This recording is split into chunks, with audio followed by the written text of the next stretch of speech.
This video expands on the central theme from our previous one: why Americans can't have real political conversations.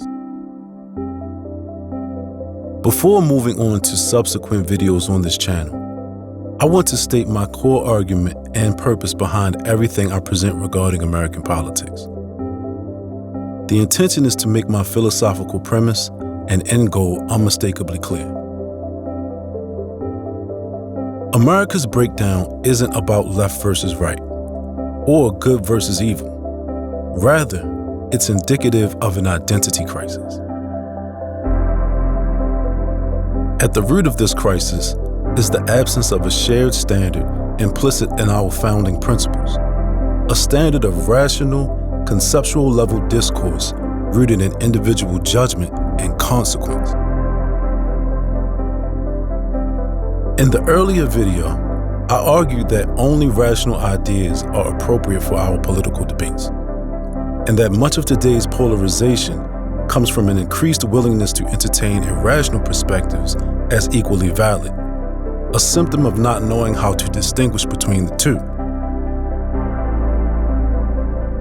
That confusion exists because we failed to reaffirm that, in America, rationality alone is the consistent standard by which ethics must be judged. Adhering to that standard isn't merely desirable, it's vital to maintaining national coherence. I'm not talking about intellectual elitism. I'm talking about the psychological threshold where people begin to think conceptually, not concretely, where conversation moves from reaction to reasoning. Everything I do here is in pursuit of establishing and executing from that principle. Now, to be clear, this is not about how people should live their private lives, process emotions, or pursue happiness. Developing one's rationality is how a person becomes a true individual, one who lives by reason rather than reaction, but that's a personal matter. People are free to live how they choose. Politics, however, is different. In politics, where we make decisions about rights, laws, and leadership, rational judgment isn't optional. It's a prerequisite. It's what the entire American system was built on. I'm not saying that everyone must reach a specific level of psychological maturity to engage in America's political system. That's not the argument.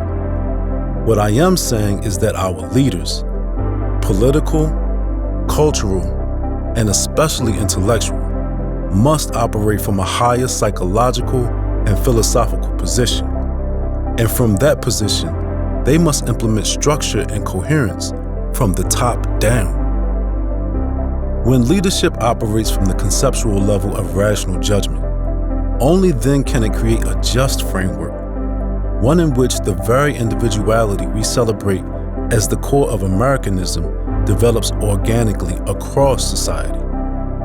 That is the relationship between leadership and the public. The top defines the structure that enables the body to thrive.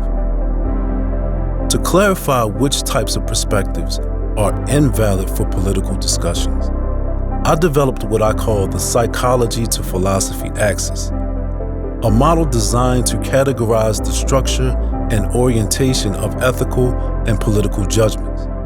It synthesizes the systems of Carl Jung, Robert Kegan, Erich Fromm, Ayn Rand, and other thinkers. While the model can be expanded to include many more, it reflects the through lines I've identified amongst these greats.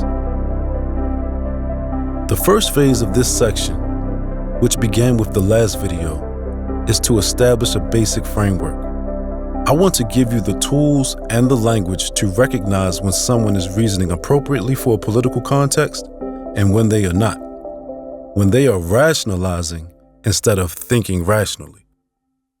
In the next phase, I'll tie these insights to real-world examples and show how these dynamics appear in public discourse and leadership. And rather than ending there, I'll offer steps on how to respond appropriately within a system that prioritizes the individual.